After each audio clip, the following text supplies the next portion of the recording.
రాష్ట్ర వ్యాప్తంగా మినీ మహానాడు కార్యక్రమాన్ని తెలుగుదేశం నేతలు ఘనంగా నిర్వహించారు. నియోజకవర్గంలో పార్టీ పటిష్టత, కార్యకర్తలకు న్యాయం చేయడంపై చర్చించి పలు తీర్మానాలు ఆమోదించారు.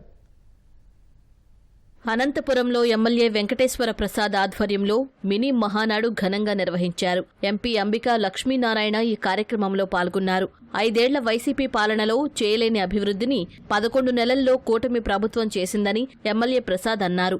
ఆయన మాట్లాడుతూ ఉండగా వేదిక వద్దకు వచ్చిన తెలుగుదేశం కార్యకర్త సాకే వెంకటేష్ పురుగుల మందు తాగి ఆత్మహత్యకు యత్నించారు. వైసీపీ పాలనలో టీడీపీ కార్యకర్తలపై అక్రమ కేసులు పెట్టినా ఎమ్మెల్యే పట్టించుకోవడం లేదని ఆరోపించారు. కదిరిలో జరిగిన మినీ మహానాడులో స్థానిక సమస్యలు, ప్రతిపాదనలపై చర్చించి తీర్మానం చేశారు.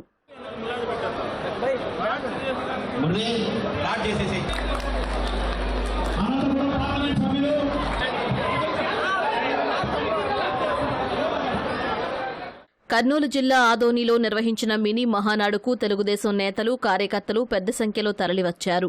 ఆదోని నియోజకవర్గ టీడీపీ కార్యకర్తలకు ప్రత్యేక గుర్తింపు ఉందన్న నియోజకవర్గ ఇన్ఛార్జ్ మీనాక్షి నాయుడు అందరికీ న్యాయం జరుగుతుందని చెప్పారు. పాణ్యం నియోజకవర్గ అభివృద్ధిపై సీఎం చంద్రబాబు ప్రత్యేక దృష్టి పెట్టారని ఎమ్మెల్యే గౌరు చరితారెడ్డి తెలిపారు. కూటమి ప్రభుత్వంలో జరిగిన అభివృద్ధి, త్వరలో జరగబోయే కార్యక్రమాల గురించి కర్నూలులో జరిగిన మినీ మహానాడులో ఎమ్మెల్యే వివరించారు. ఎన్టీఆర్ జిల్లా మైలవరంలో ఎమ్మెల్యే వసంత కృష్ణప్రసాద్ ఆధ్వర్యంలో మినీ మహానాడు జరిగింది. పార్టీకి మరింత పేరు తెచ్చేలా ప్రతి కార్యకర్త కృషి చేయాలని ఎమ్మెల్యే పిలుపునిచ్చారు.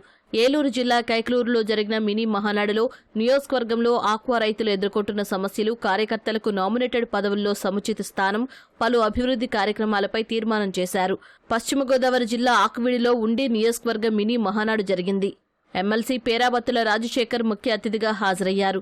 పార్టీకి వెన్నుదన్నుగా నిలుస్తున్న బీసీల సంక్షేమానికి ముఖ్యమంత్రి పెద్దపీట వేశారని ఆయన తెలిపారు. జగన్ జమానాలో జరిగిన అరాచకాలు, అక్రమాలు, దోపిడీతో రాష్ట్రం అధోగతి పాలైందని టీడీపీ పోలిట్ బ్యూరో సభ్యుడు యనమల రామకృష్ణుడు అన్నారు. కాకినాడ జిల్లా తునిలో జరిగిన మినీ మహానాడులో ఆయన పాల్గొన్నారు. రాబోయే స్థానిక సంస్థల ఎన్నికల్లో కూటమికి ఘన విజయం అందించాలని శ్రేణులను యనమల కోరారు.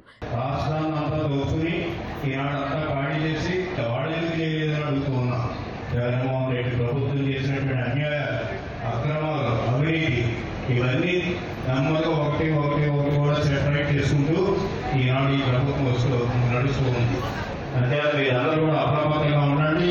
రేపు వచ్చేటువంటి స్థానిక సంస్థల్లో జగన్ పార్టీ ఒక సీట్ కూడా గెలవకుండా మీరందరూ కూడా పనిచేయాలని కూడా ఈ సందర్భంగా మనకి స్వర్ణాంధ్రప్రదేశ్ కావాలా లేకపోతే రాక్షసుల యొక్క పరిపాలన కావాలా మీరే నిర్ణయించుకోవాల్సినటువంటి అవసరం. శ్రీకాకుళంలో ఎమ్మెల్యే గోండు శంకర్ ఆధ్వర్యంలో నిర్వహించిన మినీ మహానాడులో పార్టీ కోసం కష్టపడిన వారిని సత్కరించారు.